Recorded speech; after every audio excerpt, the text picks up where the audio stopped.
سلام خدمتی همه دوستان عزیز، احمد آبادی هستم از تولیدات فارمداری احمد آبادی.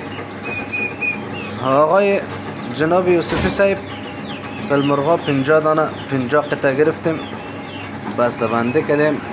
امروز تاریخ 23 سرطان 23/4 است و همچنان برتان بسته بندی کردیم منظم. بسیار بسته بندی خاص، سرش هم جاله گرفتیم. انشالله بدون کدام مشکل برتان میرسه. با امید خدا سلامت.